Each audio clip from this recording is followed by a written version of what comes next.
ചിന്തയുടെയും അനശ്വര പ്രണയകഥ മതിലുകൾ എന്ന വിഖ്യാത കൃതിയുടെ ദൃശ്യാവിഷ്കാരവുമായി ഇതാ നമ്മുടെ പ്രിയപ്പെട്ട കൂട്ടുകാർക്കും. അയ്യോ ചെറുക്കൻ്റെ തല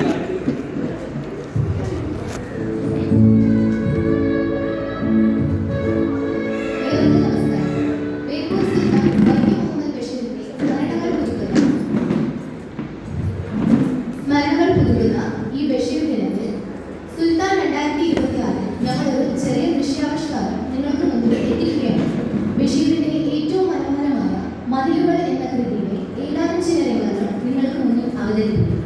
മതിൽ എന്നത് വെറുമൊരു ജയിൽ മാത്രമല്ല, അത് മനുഷ്യർക്കിടയിലുള്ള വിവേചനങ്ങൾ, സാമൂഹിക നിയന്ത്രണങ്ങൾ, സ്വാതന്ത്ര്യത്തിന്റെ പരിധികൾ എന്നിവയുടെ എല്ലാം പ്രതീകമാണ്.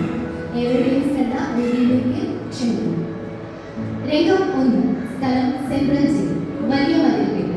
സമയം പകൽ. കഥാപാത്രങ്ങൾ ബഷീർ, ജയിൽ വാർഡൻ.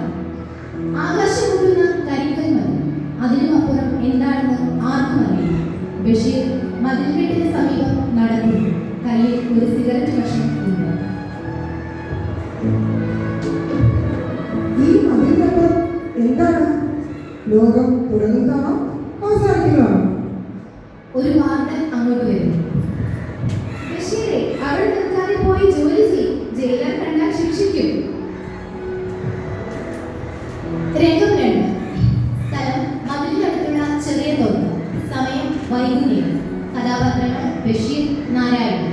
ബഷീർ മതിലിനോട് ചേർന്ന് നിൽക്കുന്നു. റോസാ ചെടിക്ക് വെള്ളം ഒഴിക്കുന്നു. പെട്ടെന്ന് മറുഭാഗത്ത് നിന്ന് ഒരു സ്ത്രീയുടെ ചിരി കേൾക്കുന്നു.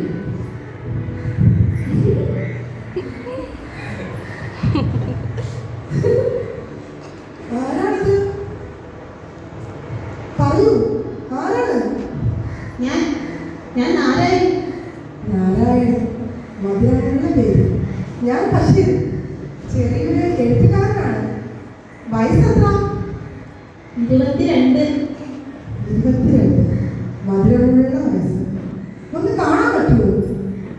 ഇല്ല ബഷീർ, ഈ മതം നമ്മെ തടയുന്നു. പക്ഷേ നമുക്ക് സംസാരിക്കാമല്ല.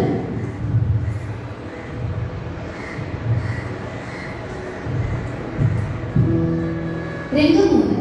ബഷീറും നാരായണിയും മതിലിന് ഇരുവശത്തുമായി ഇരുന്ന് സംസാരിക്കുന്നു. അവർ പരസ്പരം കാണുന്നില്ല, എങ്കിലും അവരുടെ മനസ്സുകൾ അടുത്തു കഴിഞ്ഞു. ബഷീർ, എന്ത് നാരായണൻ?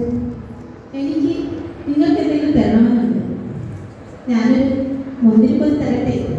തരൂ നാരായണൻ, ഞാൻ യാത്ര നിൽക്കാം. പിടിക്കണേ. പിടിക്കാം.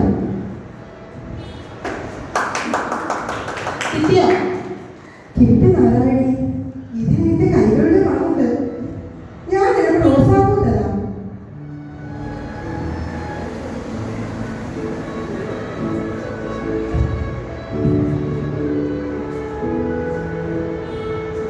കിട്ടിയോ?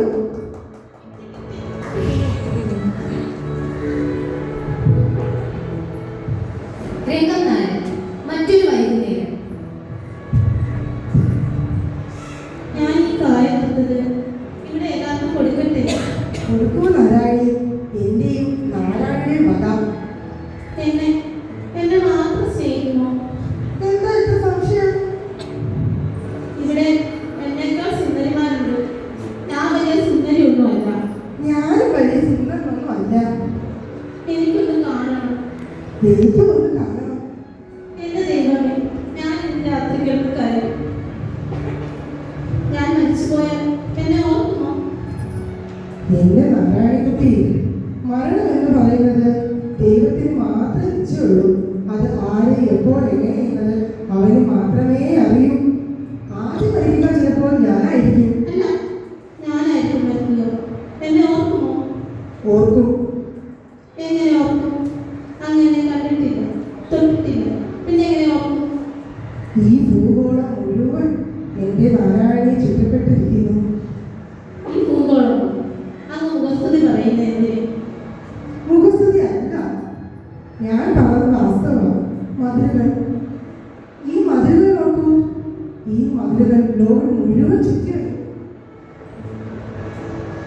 എനിക്ക് കാണണം. എനിക്ക് കാണണം.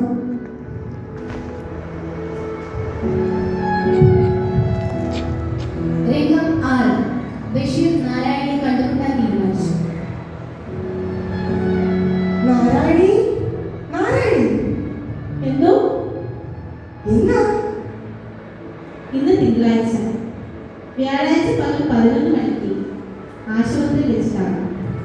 വലത് കവിൽ കറുത്ത മറക്കണ്ടേ? മറക്കില്ല. എന്റെ കയ്യിൽ ഒരു ചുവന്ന റോസാപ്പൂ കാണും. ബഷീർ നാളത്തെ കൂടിക്കാഴ്ചയ്ക്കായി വസ്ത്രങ്ങൾ അലക്കി വൃത്തിയാക്കി വെക്കുന്നു. പെട്ടെന്ന് ജയിലർ എത്തി നാളത്തെ കൂടിക്കാഴ്ചയ്ക്ക് തൊട്ടുമുമ്പ് ബഷീറിന് സ്വാതന്ത്ര്യം ലഭിച്ചതായി അറിയിക്കുന്നു. വാർത്ത കേട്ട് ഞെട്ടുന്ന ബഷീർ നാരായണിയോട് യാത്ര പറയാൻ സാധിക്കാത്തതിന്റെ വേദനയിൽ ആ റോസാപ്പൂവിലേക്ക് നോക്കുന്നു. ജയിൽ മതിൽക്കരികിൽ ബഷീർ തന്റെ പെട്ടിയുമായി ജയിൽ കവാടത്തിലേക്ക് നടക്കുന്നു. നാരായണി മതിൽപ്പുറത്ത് നിന്ന് എറിഞ്ഞ ഉണങ്ങിയ കമ്പുകൾ കണ്ട് അദ്ദേഹം വീഴുന്നു. ജയിലർ ബഷീറിന്റെ പുറത്തിറങ്ങി സന്തോഷിക്കുമ്പോൾ ആർക്കു വേണം സ്വാതന്ത്ര്യം? പുറത്ത് ഇതിലും മതിൽക്കെട്ടുകളാണ് എന്ന് ബഷീർ മറുപടി നൽകി. കണ്ണീരോടെ നാരായണിക്കായി നൽകിയ റോസാപ്പൂവുമായി ബഷീർ പുറത്തേക്ക് നടന്നു.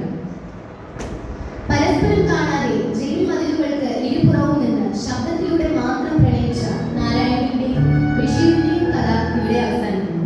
രൂപഭംഗിയോ ബാഹ്യമായ ആകർഷണമോ അല്ല പ്രണയം. പരസ്പരം കാണാതെ കേവലം ശബ്ദത്തിലൂടെ മാത്രം ഉടലെടുക്കുന്നു ബഷീറിന്റെയും നാരായണിന്റെയും ബന്ധം പ്രണയത്തിന്റെ ഏറ്റവും ശുദ്ധവും തീവ്രവുമായ ഭാവത്തെയാണ് പ്രതിഫലിപ്പിക്കുന്നത്. ഇത് ഞങ്ങളെ ശ്രമിച്ച എല്ലാ ശ്രോതാക്കളും